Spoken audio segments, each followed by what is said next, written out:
Hey guys, worst MTG player here again. So it's been a while since I did a video. I think the last video that I did was Triple Theros Draft. So yeah, it's been a while. I was planning on making a lot of videos, putting them online, and getting a lot of feedback and trying to get better at Magic, because that's kind of the deal. I'm pretty bad at Magic. Haven't had a lot of time, so I haven't really played too much Magic. Um, Therefore, I'm still pretty bad at it. Yesterday I did an M15 pre-release on MTGO, and I recorded the videos. I wasn't really planning on putting them out. It was kind of a test run thing, but I think they'd actually be pretty helpful for me if people took a look at them, gave me some feedback. So that's what I'm looking for here. I've got the videos. I'm gonna just, I guess, do some audio commentary over them, but since the games have already happened, the commentary's in hindsight. So I would really appreciate it if you took a look at both my deck building and the way I'm playing the game, and see if you can't give me a little bit of advice. So here's the pool that I had. I've got, well, the first thing that caught my eye was actually Soul Zendikar, I think just because it's rare, or it's mythic. So the first color I was looking at was green, and whatever I possibly could match up with green. I've got some pretty big fatties like Carnivorous Moss Beast, Siege Worm, the Soul, as well as some other pretty decent creatures like Netcaster Spider, Invasive Species. I've got a bear, which is a bear. Um, I've also got a Sunblade Elf, which would reward me for being in green and white. So I think that's actually the first thing that I tried to match up was green and white. Um, White, I have some good cards as well. Constricting Sliver locks something down when it comes into play. The shields I like a lot. Um, Sanctified Charge works pretty well, I guess. Seraph the Masses, I didn't really see myself having a ton of creatures on the board. I mean, I had the Triplicate Spirits, which is great, but that's a single card. Other than that, I didn't feel like I'd have a ton of dudes on the board, like a lot of tokens, to make a 7 mana flyer worth it. I'm not really sure where the line would be. Maybe like a 5/5 flyer for 7? I'm not sure. Um, so, yeah, the first thing I tried to do was to put together green-white, and I wasn't that impressed. One of the big problems is I basically had no removal. Besides the constricting sliver, meaning I'd have to, if the opponent has a threat, I'd have to sit there and look at it until I get 6 mana and the constricting sliver. So I wasn't too happy with that. I think I tried to match up white and blue, or maybe green and blue. I think I tried green and blue because I had Peel from Reality. The Frost Links at least lock stuff down a little bit. I don't really like playing stuff like Dissipate, so I don't think I really considered that. But the problem though is I had two Glacial Crashers, and I'm not sure how well those work. Um, in blue-green, because then they're basically just defenders, 5/5 defenders for 6. Not too excited about that. So I think the next thing I looked at was blue-red. I think I also looked at black-red a little bit. What I ended up with was this. Was this. Red-white. I have a lot of removal. I've got a lot of burn. I've got a lot of stuff that like Lightning Strike, Soak to Flames. If there's problem creatures, I can get rid of them. Constricting Sliver, when that comes in, I can lock something down. Red-white, at least for me, maybe I'm wrong here, but from Return to Ravnica block, I think Boros, I think aggro.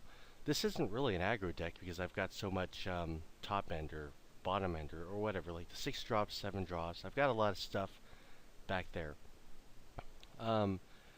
So I think the way that I constructed this deck, and yeah, I'm really looking for feedback here. Let me know if this is a dumb idea. What I was trying to do was to create a deck where I would kind of lock stuff down in the early game with, like, I don't know, Oresco Swiftclaw. I could trade if I needed to, or it could just sort of block. Wall of Essence, that's kind of why I took that. I would remove stuff along with my lightning strikes and stoke the flames. Um, in order to stay alive, um, long enough for like my Miner's Bane or Scuttling Doom Engine to come out, and hopefully win me the game. I put in like Forge Devil because the way I was thinking about that card was that it's a 1 mana, uh, one burn, I guess. Like I thought of that as an instant burn spell that you'd play during your main phases that leaves behind, I guess, a sorcery that leaves behind a 1/1 instead. So yeah, that's kind of the way I put this together. It was pretty successful, but I still really would appreciate. I could have just gotten lucky. I really appreciate um, any feedback you give me on both the construction, but also the way I played the deck. So a couple comments. 7 drop. I have the Resolute Archangel, and it's pretty cheesy, but the reason why I took it really was for the ETB effect. And I don't think that's really worth it now. I was kind of thinking by the time I get up to 6-7 mana, I'm gonna have been so beaten down that I will be at 3 life. They're gonna be at 20, and suddenly, oh, the angel comes in, and I'm back at 20. I don't think that ever happened, and I don't think that's. I'm not really sure that's a viable strategy. Um, I was thinking that I was going to trade life for time, essentially. I would trade, I don't know, 15-ish life until I'd have enough resources on the board that I could start deploying the really big threats like Resolute Archangel to get me more time, so that I could get out like Scuttling Doom Engine or Miner's Bane or something like that. The other thing is, I kind of wish that I had taken, where is it, Scrapyard Mongrel. Because, let's see, so it doesn't look like I have any 4-drop creatures. I've got Marked by Honor and Stoke the Flames. No creatures in that spot. Also, it does well with artifacts, I believe. So, I took 1 Gargoyle Sentinel. I've got 2. I don't think I'd take any of the Ornithopters, maybe the Meteorite. So, in hindsight, maybe what I could have done is drop the Resolute Archangel, bring in another Gargoyle Sentinel, that Scrapyard Mongrel, and then also drop maybe Midnight Guard or something like that. Goblin Rabble Master, not really sure how well it fit into my deck. I don't know. It's an odd card. Maybe that's something you could tell me as well. So yeah. Okay, so here we go with round 1. So I've got 5 mana in this hand, and I don't think that's really a good idea to keep it. But then again, my strategy was to try to bring stuff on, or was to try to build up my resources to get to the heavier, to the larger drops. So that's, I guess, why I kept this hand. I'm not sure it was a really good idea. I haven't really watched over this video yet, so I guess it's more kind of in the moment now. Pulled a Gargoyle Sentinel, so I've got a 2-drop, a 3-drop, looking for, I don't know, I guess a 4-drop or something like that afterwards to keep stuff going. But yeah, it's not, I don't know if it's really viable strategy. Luckily, I have both of my colors, and I've got 2 of each, just in case, I guess Constricting Slivers, I think that's double costed.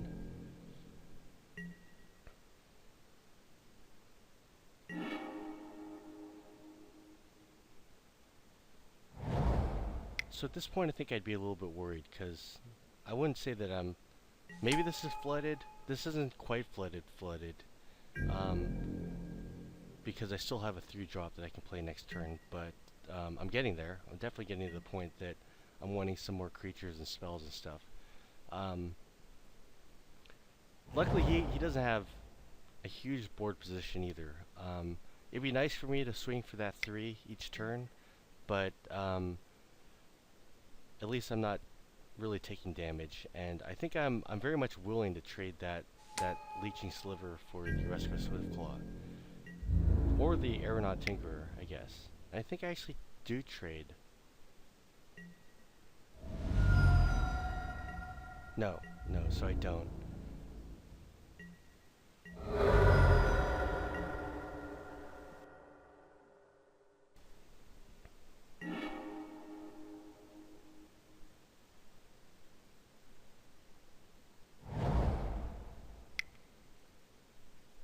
Okay, so I bring out a defender. I've got the mana to make it fly, and attack if I need to. And so I think that was kind of the idea, right? Was that right? So if I need to, I can trade with the Tinkerer. Not too upset about that. But next turn I bring out the Plains. During combat, I'd swing with a Gargoyle, and then bring out the selfless Cathar in main phase 2. I think that was the plan at this point.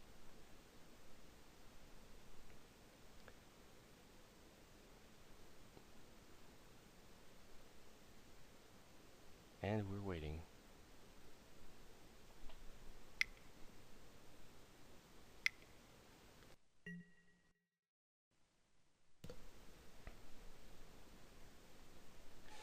So I think this is kind of a situation that I found myself in a lot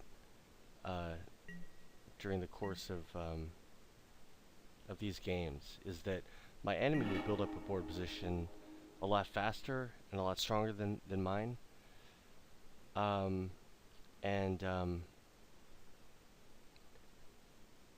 I'd be taking a lot of damage, so I think that's why I took that Archangel. At this point, I would like to actually just swing with the swing with the Gargoyle. Let him swing for the fences with all of his stuff. And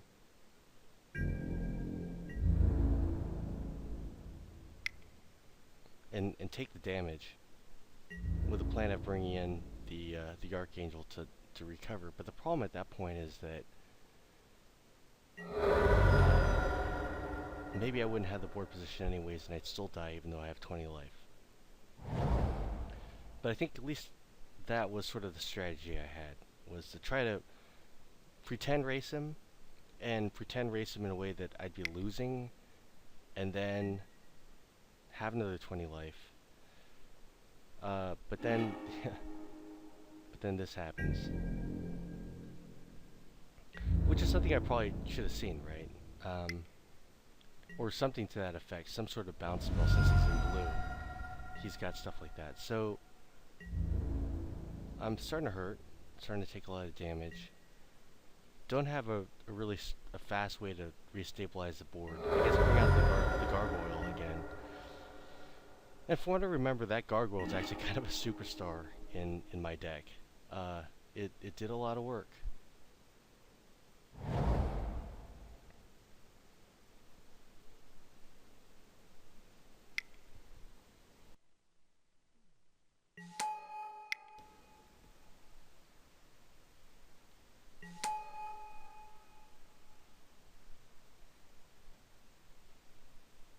So it's all back on the field. At this point, I'm still 2 turns away from bringing out that Archangel. Most likely he's going to bring out some big threat by that point, and I'm not really going to be able to win because his Tinkerer is flying.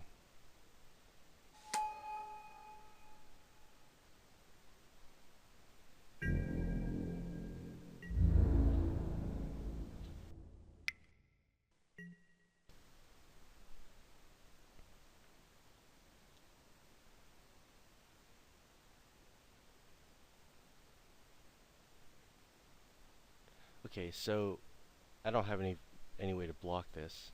I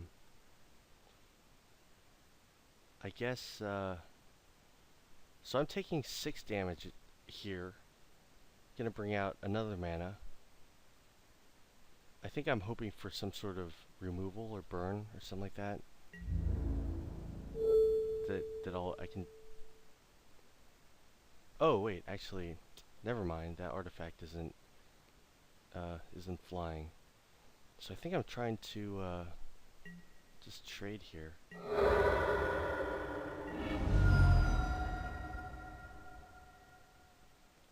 Once again, life for time. I just 2-for-1'd myself, but in retrospect, this is actually a pretty bad strategy.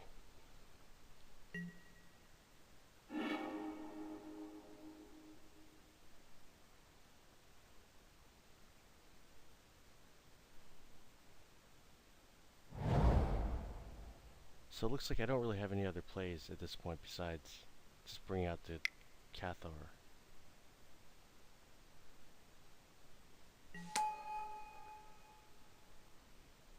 But of course his Tinker isn't flying either, so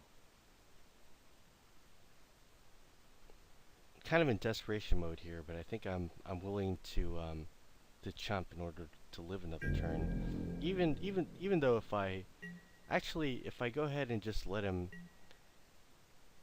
do all 6 damage, I'm still gonna be alive. And I wouldn't need to give up to Cathar.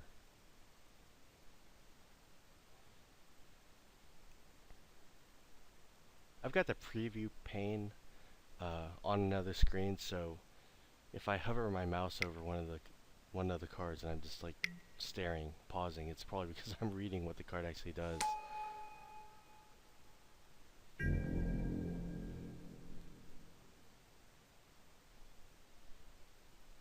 So that Intimidate, the Cursed Spirit, that's going to do a lot of damage. I don't have any way to deal with that at this point. Even when I bring out the Archangel, I'm going to be back at 20 life, but the only thing I can really block is the Tinkerer, the Paragon, which he doesn't want to trade. So really only the Tinkerer. I'm basically still going to be taking 6 damage each turn with a Spirit and with a Sliver. And I'm only slapping back for 4 with my Archangel. So, yeah, it doesn't... This is probably a bad idea, blowing a Sanctified Charge on a single guy, just trying to trade a little bit. So, once again, I have 2-for-1 myself. And,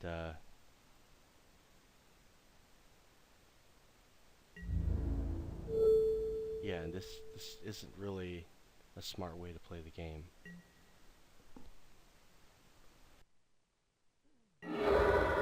I think what I'm really trying to do is just try to clear up the board enough.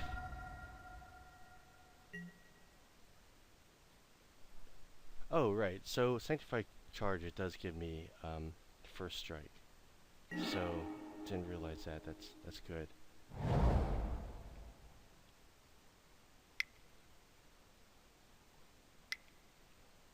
Okay, so here is my entire strategy. Surprise. I'm back at 20. Not really very far ahead because he's only at 14. And he's got a lot more stuff on the board. He's got an Intimidator swinging for 4 as well. So, yeah, this strategy was kind of a bust.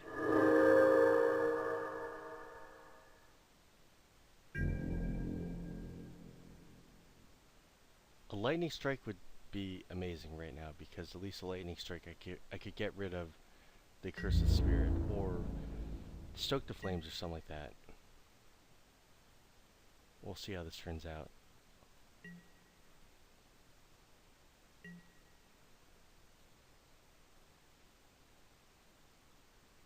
I think black has a lot of 5 drops.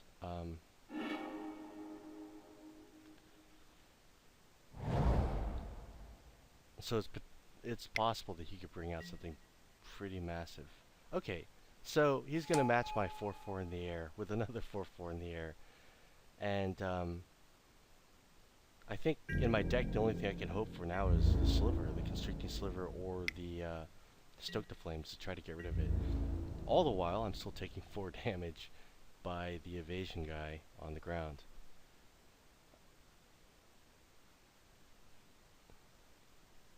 I could use shields on my own guy. That still takes an entire turn of attacking while he's swinging for 4, which would allow him to be ahead in the race.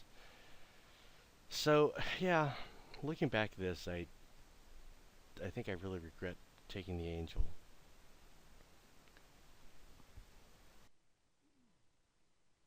And if my strategy was to try to control long enough for me to bring out my big threats, I think that second, the gargoyle might have helped me to do that. All right, so what's the plan here? Okay, so I'm hoping that he's gonna block, which he's under no obligation to do, and then I would surprise him with the shields, but that's a stupid idea. So he's gonna swing back for 6, 8. That is 8 or 10 next turn. No repercussions, and I'll be at 6. He'll be at 10. Yeah, it's kind of a losing strategy.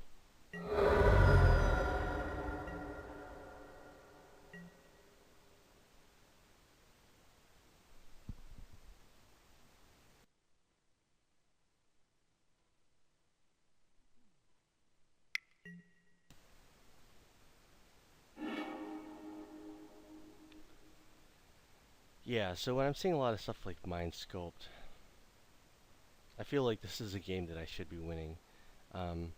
Or if I'm seeing someone play a lot of those expensive counter spells, I feel like,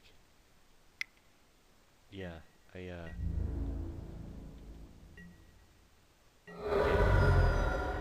Alright, so I take 8. Luckily I get the Constricting Sliver, but I don't know how much I can capitalize on that. He's still doing 4 on the ground with the evasion guy. So the only thing right now that could save me is Stoke the Flames, Lightning Bolt, and that's assuming that he's not going to have any other big threats as well. Luckily, it looks like he put a lot of stuff like Mind Sculpt in his deck that's not really going to help him win the game. Okay, so looking at my graveyard, it looks like Lightning Strike, I've already gotten milled that. So I'm waiting for a Stoke the Flames now.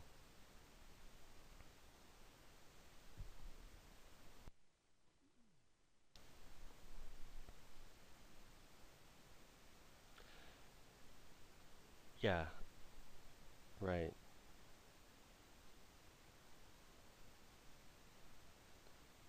The other alternative, probably, which would have been better, is to lock down that flyer. And I mean, the evasion, the accursed spirit, because I can block the flyer. I can't do anything about the spirit. So this, I think, was a pretty massive failure on my part.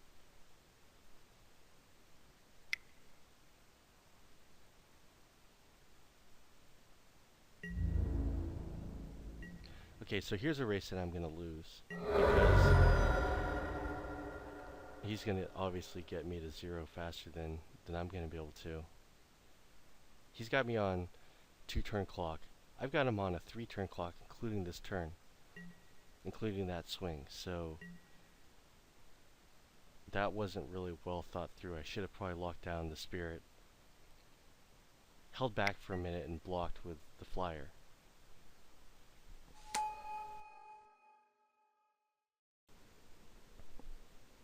Luckily, it looks like his deck isn't super aggressive either. But, you know, if he brings in a Frostlings or something like that, it's game.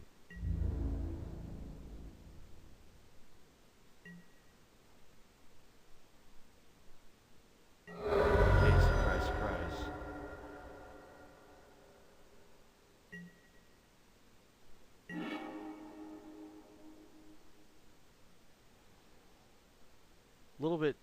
Little too little, a little too late.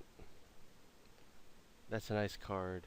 It would have been great if I had locked down the Curse of Spirit, because then I'd have 4 bodies in the air. But at this point, there's no way for me to stop him from doing 4 damage to me, or to do 6 damage to him fast enough. So probably got to call it. Good job, Pseudo Marty.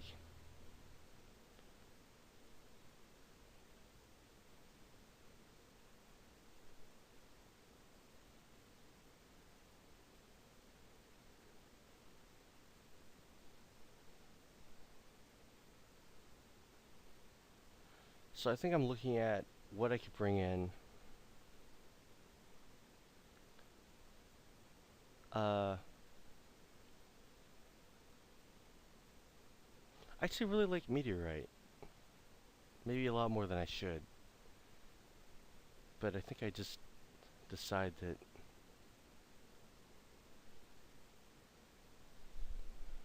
maybe I just decide there's nothing I can do. Or that I probably shouldn't have kept that hand. I think one thing with this deck is that I've got to be a lot more active. I can't just be sitting there playing a land, each turn, land go kind of thing. So I'm wondering, Swift bot here. It's still the middle of round 1, maybe just disconnected or something like that.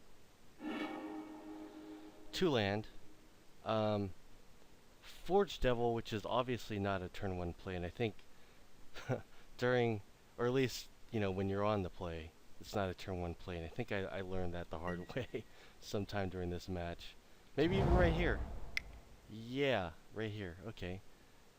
So, 1 damage to a creature, which is itself.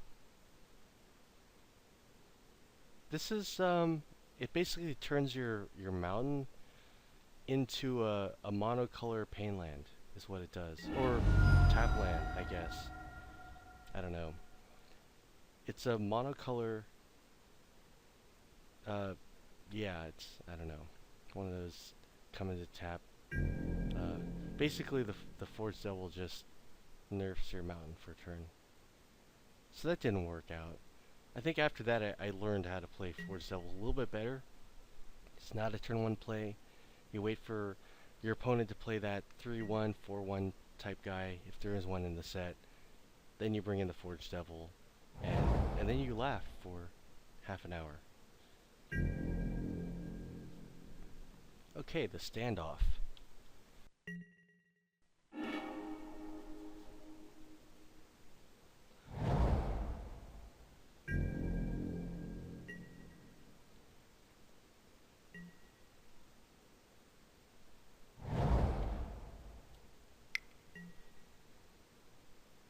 That's a great card. I really wish I had one of those.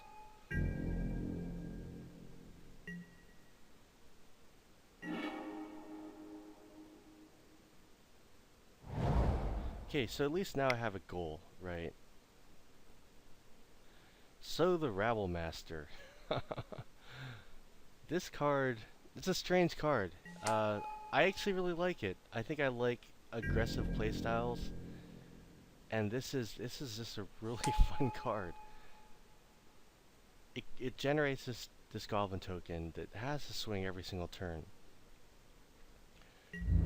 I think it's probably funnier if your opponent doesn't know what the Rebel Master does and is wondering, why is this guy swinging these tokens every single turn?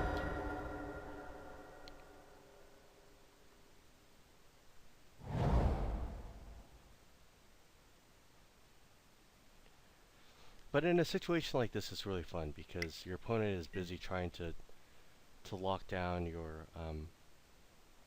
1/1 tokens while you're, I guess, doing other stuff, because that's just an engine that happens by itself. I mean, you don't have to touch it anymore. Gets rid of his island walk, his squid.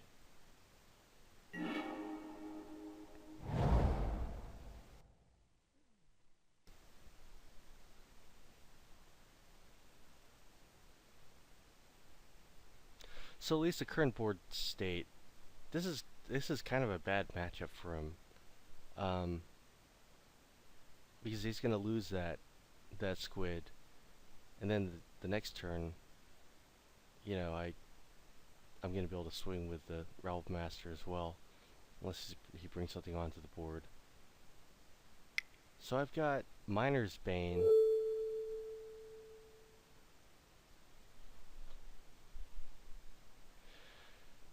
I think okay, so I think the idea here is that I'm trying to use up my mana, basically. Trying to be efficient with my mana rather than passing the turn with a ton of mana. And if I'm going to attack with anyone, you know, or if I'm going to attack with both, why not buff up the Realm Master. But of course, in this situation, it kills the barrier.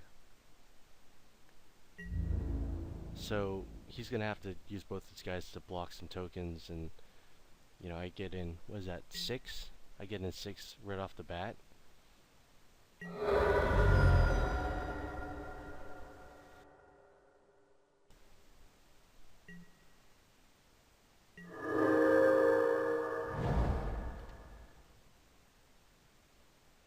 So he has 5 in hand.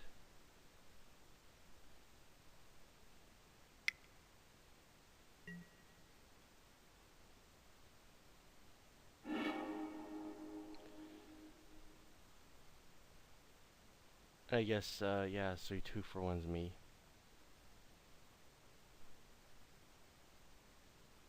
Okay.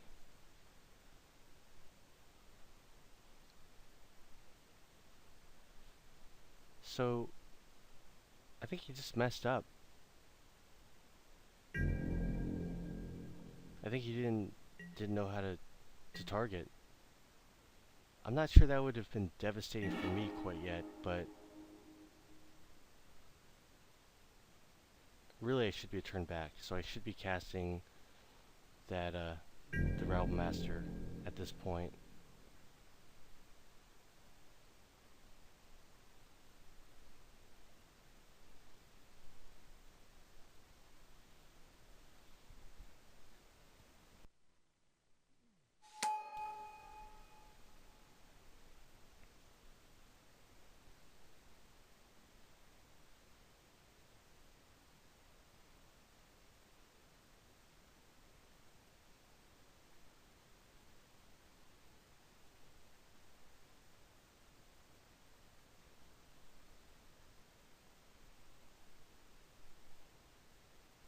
So yeah, I think he just messed up with targeting the into the void there. Real shame, because that is actually a great card. So what would have happened is I wouldn't be able to attack with the Realm Master. I wouldn't have that aura that's attached to it. I would have lost a token though, because I would have casted a main phase 1. I don't know why that would have. Okay, so I messed up too, because I could have played the Pegasus. There's all sorts of errors all over the place.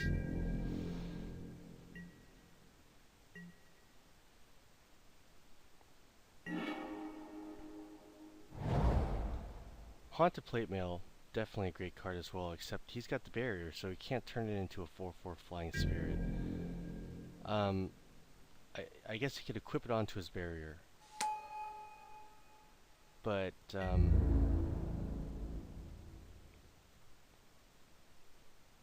don't know how much good that does him. So it would be a 5/9 barrier.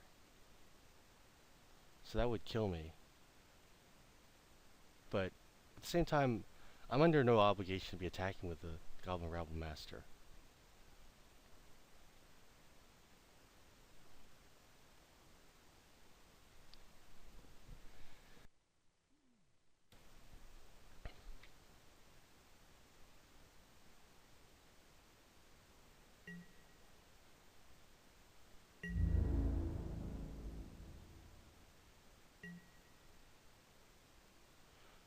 I don't think this is really a good idea. I think at this point, trading the barrier for the Rabble Master, maybe because I've got the mana open, he's worried that I'm gonna, I don't know, somehow kill his barrier before, to deny the trade. But, allowing me to swing for 5 every single turn isn't really a winning strategy on his part. So I'm 1 away from Triplicate Spirits, which is probably going to end the game.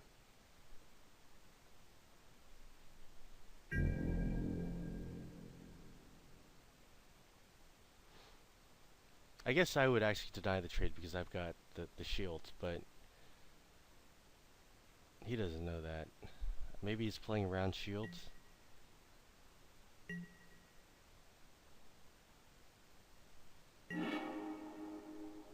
Okay, so that's game.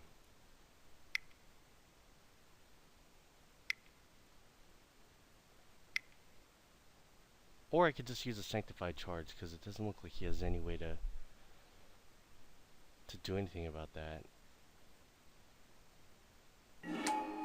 Pegasus is going to get in for 1. Sanctified charge is going to add 2. So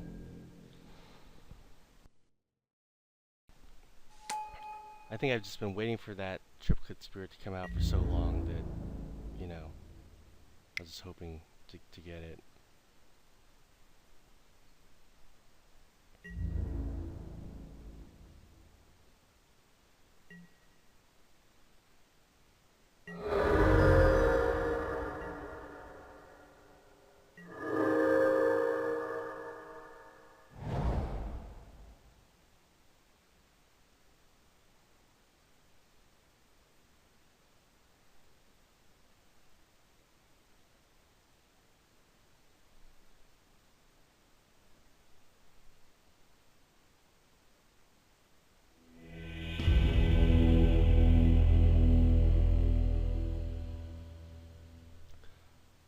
Alright. So, got a win under my belt, but most likely it's because he messed up with his Into the Void. I don't think that, I'm not positive that if he had done that properly it would have cost me the game, but definitely didn't help him.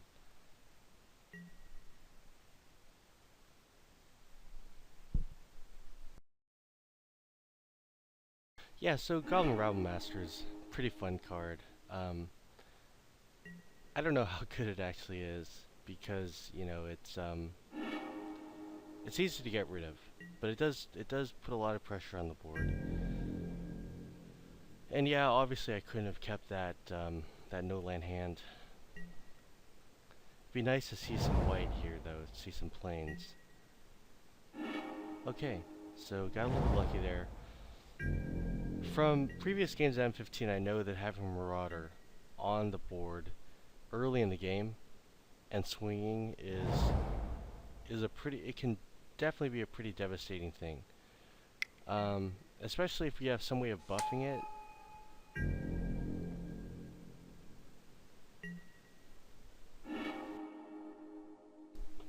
I think I had a game where I had just the Marauder and like Spectral Ward and maybe an R that I put on before, and it just closed out the game really fast.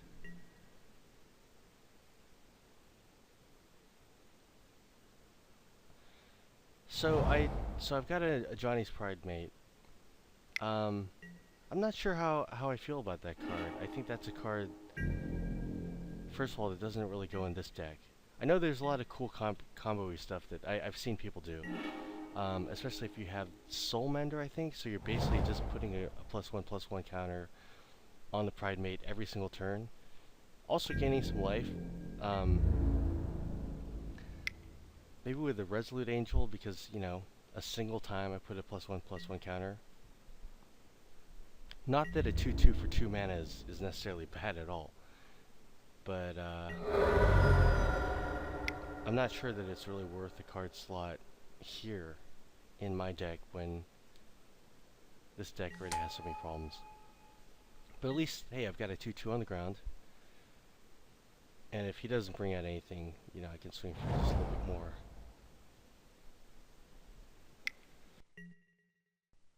Trying to get the Scuttling Doom engine out as quickly as possible. When that thing dies, it does a lot of damage to the person as well. Which helps, which really helps.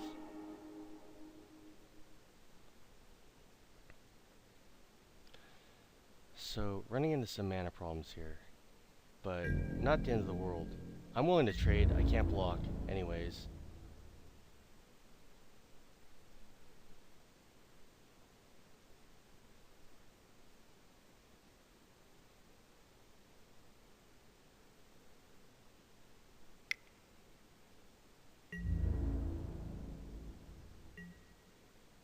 not sure why I kept the Marauder back. That's probably not the best idea. So, the Rose Gloves, along with that Intimidator, that's devastating. That gives enormous card advantage. And, yeah, I probably should have swung with the Marauder. That holding it back, it's not a blocker. That was definitely an error on my part, because I don't think I really have a problem trading the Marauder for the Cursed Spirit. Because right now, I'm thinking I'm gonna lock down the Accursed Spirit with my Sliver. But if I just outright trade, which he probably won't do, but if I did, then I could save that Sliver for another bigger threat later on. So now he's got his card draw engine. The good thing though is that at least so far he hasn't seen like my Lightning Strike, my Stoked, well, he's seen it in the graveyard if you paid attention, but he hadn't seen the Stoke the Flames, Lava Axe, which I think I love a lot more than I should.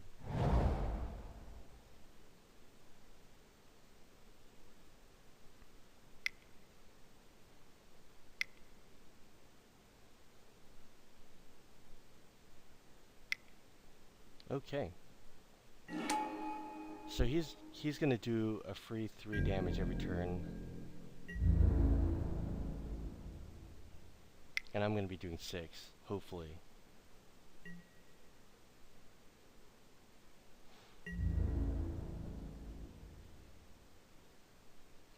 Let's see, what does he have in his deck that can take care of those spirits?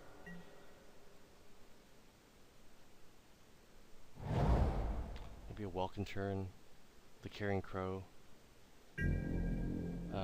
Nimbus of the Isles, that vampire that you pay life in order to make it fly. If he has any of those, it's going to be a lot easier for him to draw it because he's got this these Rogue Gloves, which to me is one of the few really good equipments in the set. Like Rogue Gloves, like that. I really like that Haunted Plate Mail that turns into the 4/4 flyer, which I think he's got. Okay, so now here's something that that I've got to deal with. At the same time, I could just leave back a spirit and just chump.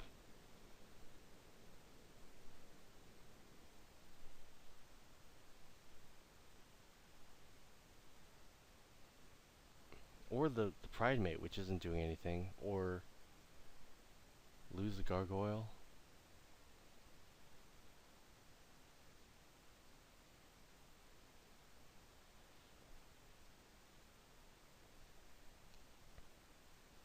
I'm actually not sure why I haven't been swinging with the Pride Mate.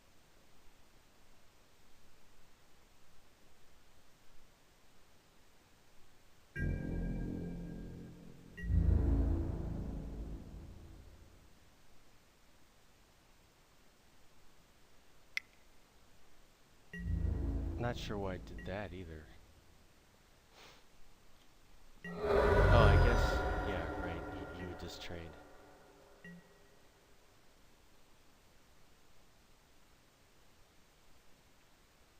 So that thing does have trample, so I couldn't have just left back a spirit. But if I'm willing to double block and lose both, the Pride Mate and the Sentinel can take care of that Glacial Crasher. And I said it right this time. Alright.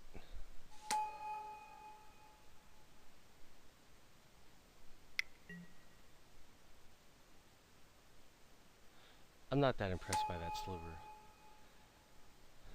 The way I'm kind of seeing it in this set, I guess Slivers, they essentially have to be good on their own. They're just normal creatures, because you don't get enough of them. The Diffusion Sliver, not really that impressed. Okay, so he's still hacking away for 3 each turn, but he's getting those card draws. We can see that paying dividends now, because there's a lot more stuff out on the field. And I probably could have done that a long time ago, right? I don't know why. Don't know why I didn't, actually.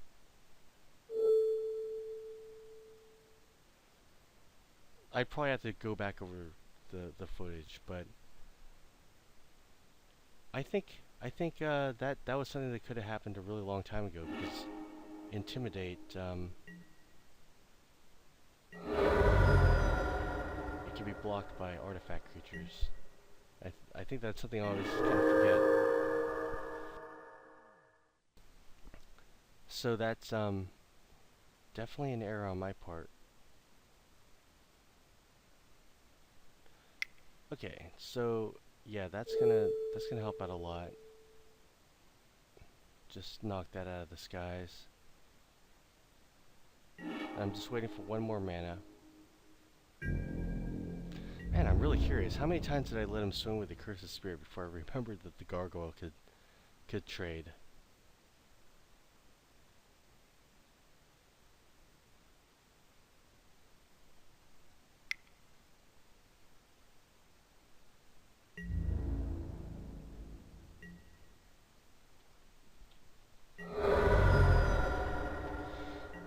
Alright, so I think at this point if I can get out the Scuttling Doom engine, even if somehow he just kills it, that wins me the game, because I think it does 6 damage on death.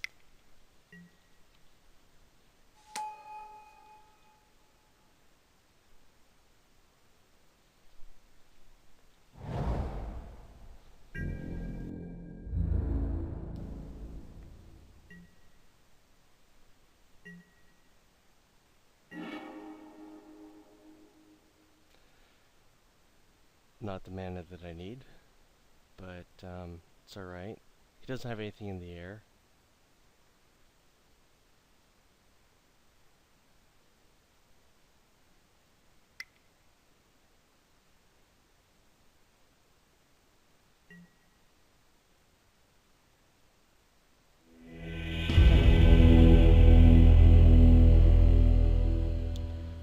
Well, that worked out pretty well. Definitely have to go back over the footage to see how many times I let his spirit swing. Maybe I did realize it while I was playing that I could have blocked, and I don't know. I can't imagine that. I think I would have traded that gargoyle because he was getting so many card draws with the rogue gloves. I think it definitely would have been worth it to trade. And yeah, that's something I tend to forget, that you can block intimidating creatures with artifacts. So yeah, that was round 1. Ended up winning that. May have gotten lucky a couple times, but in the end I ended up winning. So yeah, off to round 2. And here we go.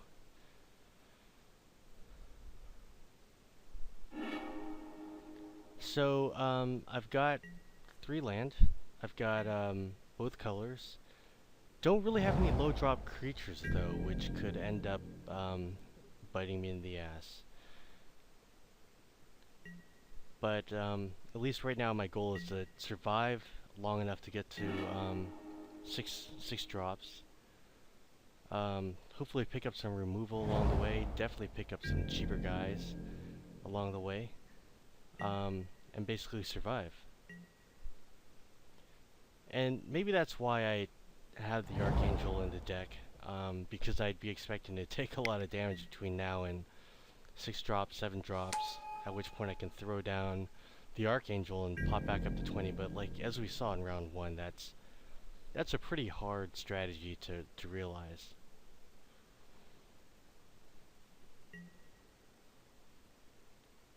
And he's got this 1/2 lifelinker, the Flyer, the Pegasus, which over a longer game is gonna make a difference.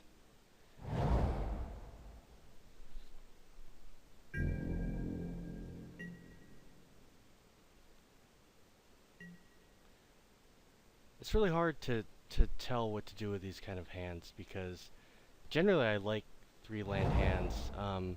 1 land is pretty risky, but you know, when you start looking at 4 or 5 land hands, that's usually when I mulligan, because that's asking to be flooded.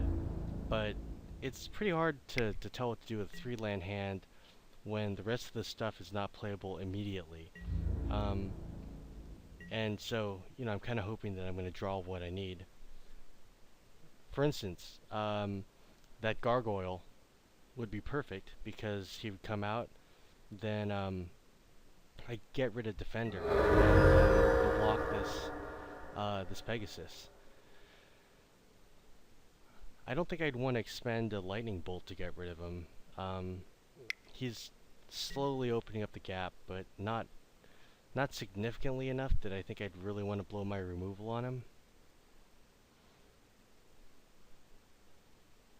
So I think during this game, I was talking to the guy in chat. I've got 2 monitors here, and I usually have the preview pane and the chat panel on the other monitor. So from what I remember, I think we were kind of talking, so there's a lot of pauses. I wasn't planning on putting this footage up on YouTube. I was planning on just keeping it and looking at it on my own. So, you know, I wasn't as conscious about not having really long pauses. I think I was watching baseball at the same time too. But no, I think this game was at this point is already 2, 3 in the morning, so no baseball on. So I've got something at least to put on the field. But since he has the exact same thing, I guess it effectively blocks that creature, but from what I remember, there's kind of a tricky situation, probably coming up right here.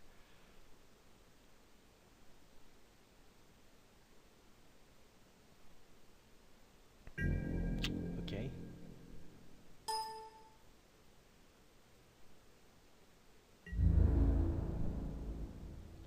Right, so this is it, right? He attacks with both of them. I could just block that Midnight Guard, but then maybe he's got a pump spell or something like that that would kill my Midnight Guard. So I just let the damage through. Not sure if that's the right call. I still don't know what he had in his hand. Maybe I should pay attention while watching this again. But he's got 4 mana open, and he can bring something into the battlefield like he's gonna do, which untaps his Midnight Guard. So I'm not sure whether or not it's a good idea to chance it and to block, but I didn't and took another 2 damage.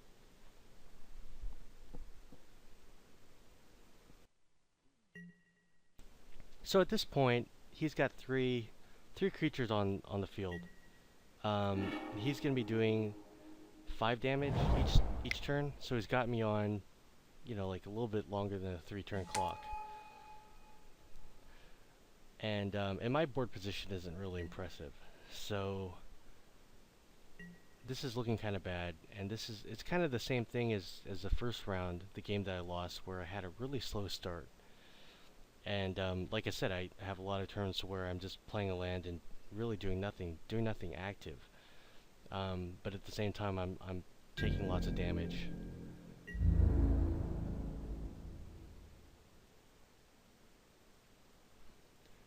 Okay, so I see that he's tapped out. But why I would do that, I'm not really quite. Why I would attack with the Midnight Guard, I'm not really sure. I'm guessing that he's gonna bring something in. That he's gonna summon a creature during his main phase, which will untap my guy.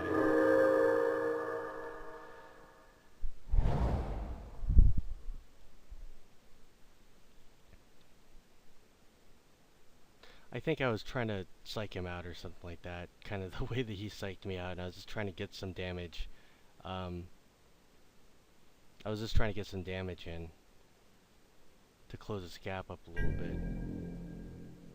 So right now I've got 4 mana, I've got 1 land in hand, still another away from some of these 6 drops that I have, neither of which have Convoke, which is definitely a lot more powerful than I thought it was.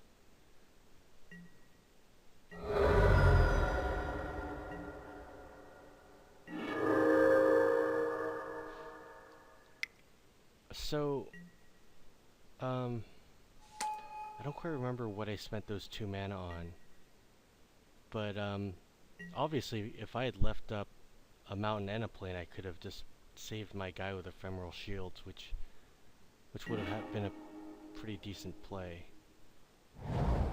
Okay, so Generator Servant is going to get me there, right?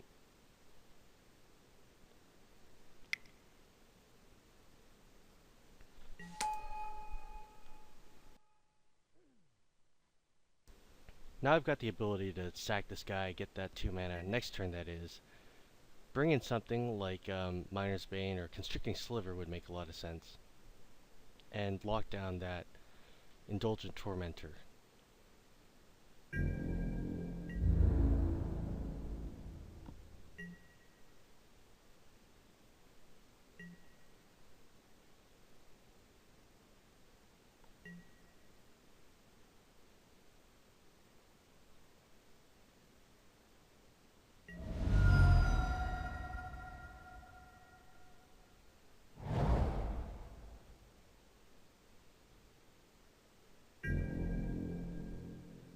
Okay, so this is pretty worrying because he's going to get through. He's got, what, 9 in flyers here. And I was at 10, so, so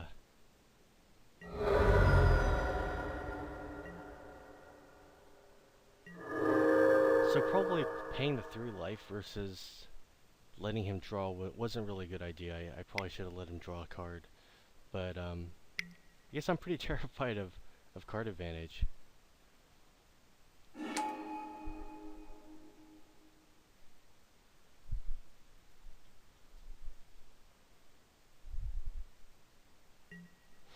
Okay, so at this point, even if I get out my Constricting Sliver, lock down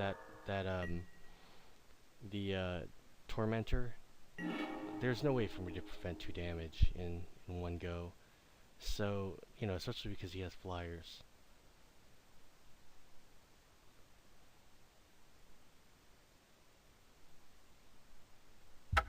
It looks like I'm realizing that.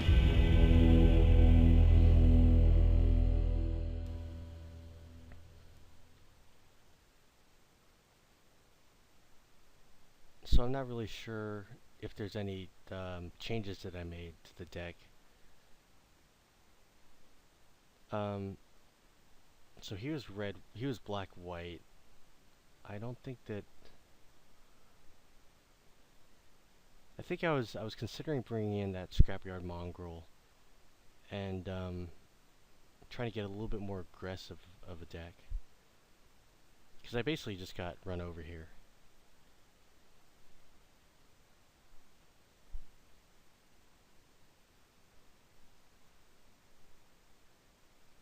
Kind of like what I was talking about before, getting rid of the Resolute Angel, bringing in the second Gargoyle Sentinel, and bringing in the Scrapyard Mongrel, maybe getting rid of some of the higher drop creatures. I could even justify getting rid of Miner's Bane, possibly.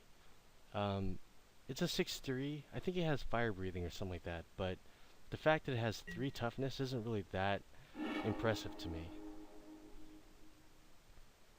And I don't think that Miner's Bane, I brought it out maybe once or twice, but I don't think it really did too much in the game. So this is a decent hand. I've got my removal, got 4 lands, I've got a 2-drop. This is definitely a type of hand that I like. Once again, if I just get flooded, or I end up with just the most expensive creatures, then I've got a problem, but less of a problem than I did last game, because I've got that Lightning Strike and the Stoke the Flames, and I can get rid of threats that he has on the board.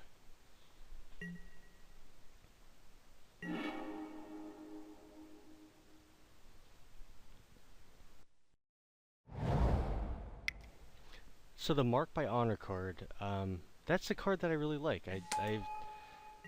I've definitely used it pretty. It's proved itself to be pretty effective. And the grand scheme of things, yeah, it's not Spectral Ward or, you know, one of those insane buffs, but for what it costs, I feel like it's a pretty fair card. So, off to a pretty good start. My board position is superior to his. Got that Johnny's Pride made out. And just looking to get to some of the higher costed creatures.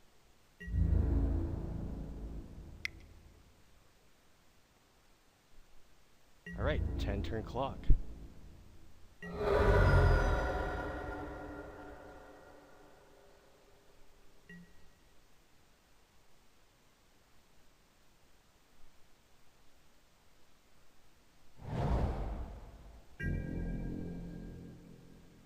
Okay, so maybe he kept a bad hand or something like that. He still hasn't put anything out on the board yet.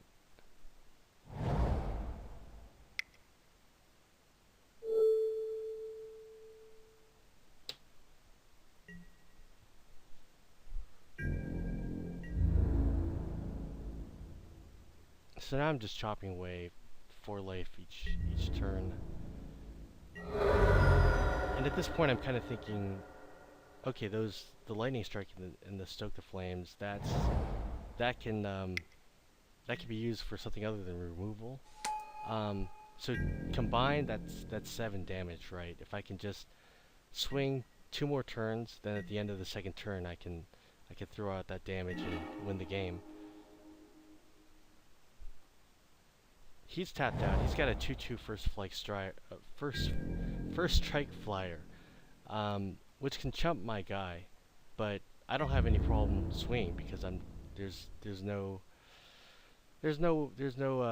possibility of losing my guy now. So almost certainly I'm in at 10. Next turn, unless something goes wrong, gonna have him down to 6. Otherwise, if he does present a really big threat right now, I can just stoke the flames because I've got enough mana for that, and then chop in another 4.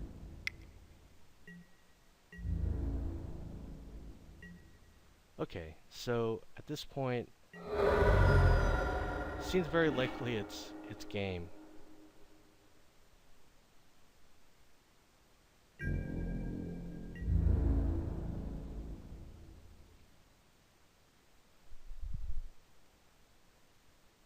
Okay, so it looks like no blocks. He does have all his mana open though. So there's that exile target creature with toughness 4 or more. I think I was worried about that. But turns out he didn't have it.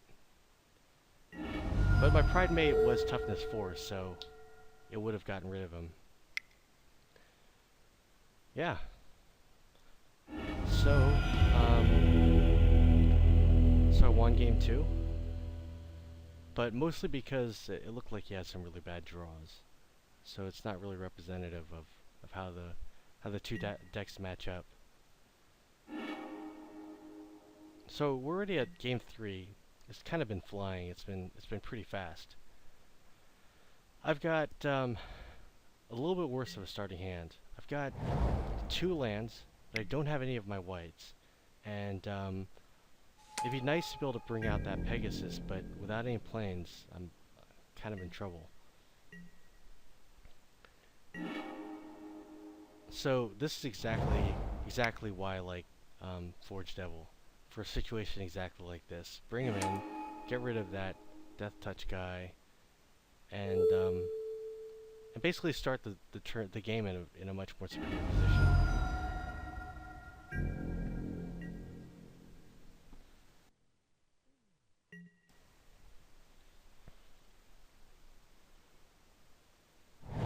So for me, that 1/1 body on the field is more of a bonus.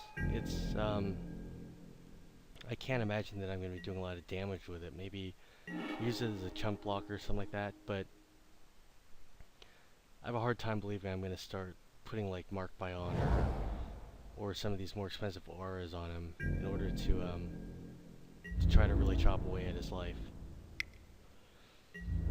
But the The Scuttling Doom Engine, though, that to me is a fantastic card, probably one of the best cards in my deck. Especially because when he dies, he does 6 damage to the opponent. So, that really kind of complements my suite of burn spells, Lightning Strike and Stoke the Flames and stuff. Just being able to do damage to the face really quickly.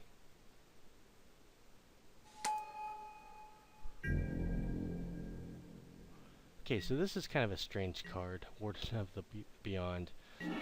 But at least to me, it should indicate he probably has some way of exiling my stuff. And he does. He actually has Rotfeaster Maggot. So if you can get something into my graveyard, Rotfeaster Maggot can pull it out of the graveyard and put it into exile, and that'll give Warden of the Beyond +2/+2. Still don't have any planes, so I'm still kind of in a precarious situation. I don't want to risk losing my Generator Servant because that's going to be great to power out the Scuttling Doom Engine. But if I really have to, I guess I could chump with it, but I definitely wouldn't attack in a situation like this.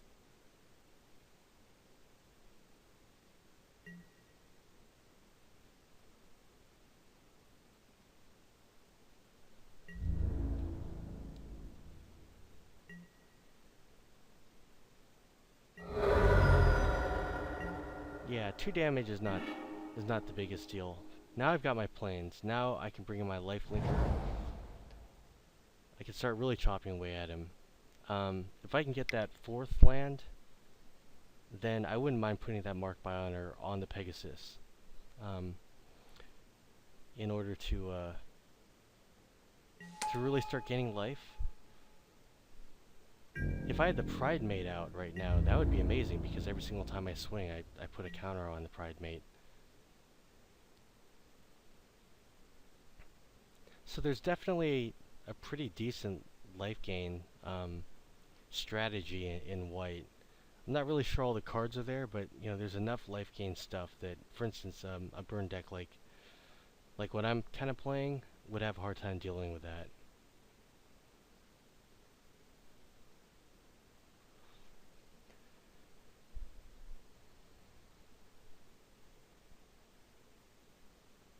This situation, my board position, I like it a lot, but he does have those rogue gloves, and if he knows I'm not going to give up my Generator Servant, then he knows he's not going to lose that Warden. So he's going to swing through. He's going to get the card advantage.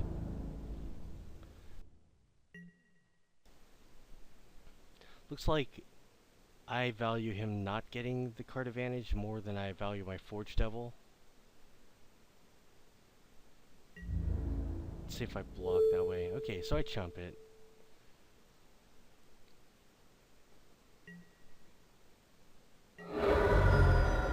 Alright, so now there's something in my yard.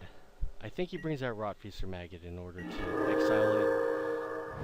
And, actually, he could have just exiled his own Typhoid Rats, so yeah, the strategy wasn't to fill up my yard.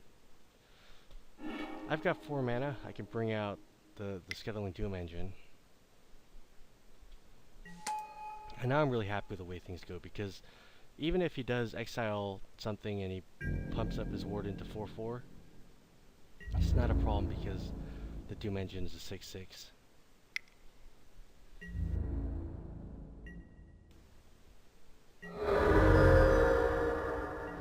Alright, so I've gotten down to 12. Lightning Strike does 3. The Scuttling Doom Engine does 6. So really I only need to do another 3 damage in order to have a pretty good chance of success.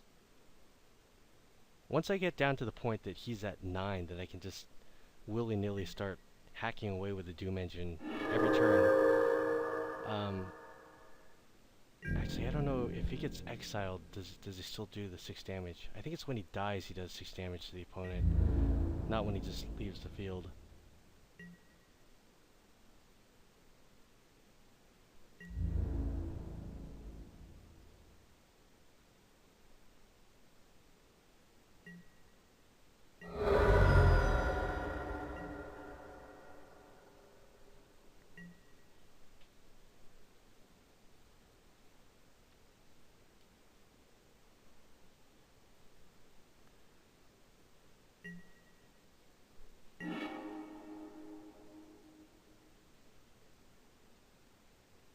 So both of his guys are kind of outside of the range of Lightning Strike. Um, so I think at this point in the game I'm not really considering using Lightning Strike to take out any of his guys. I'm thinking of it like the game is 14-10, which isn't exactly accurate because I still have to invest that 2 mana to get Lightning Strike out. And this I'm pretty happy with. So I'm bringing him down another 3 each turn, which brings us to 10. If he doesn't block, then he loses 6. Okay, so he blocks. Right. The thing dies, he takes 6 anyways.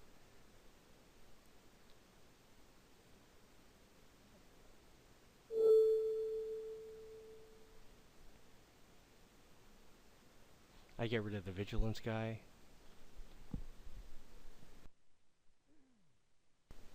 So all in all, here he's going to be taking 9. Meaning I've only got to swing with the Pegasus one more time, and then Lightning Strike.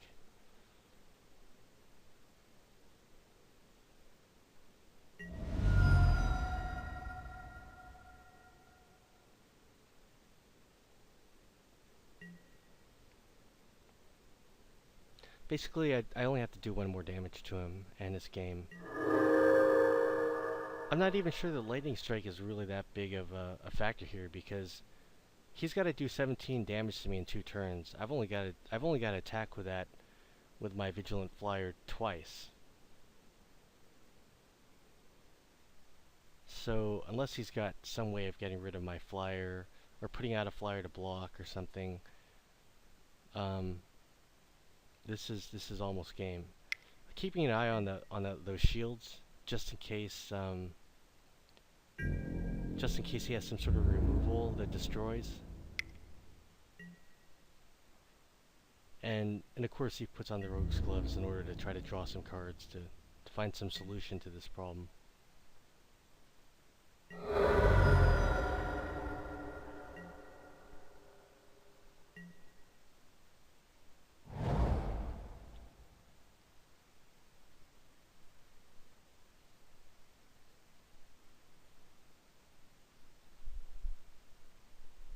Still got a lot of mana open.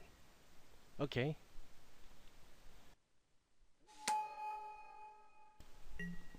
So he's got me on a 2-turn clock now.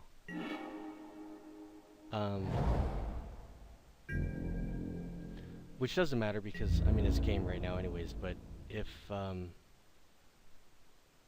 wasn't able to do that, I would still just swing twice. He'd swing in for me 1 time, doing 8 to me, bring me down to 6, and then I'd win the game with the last swing.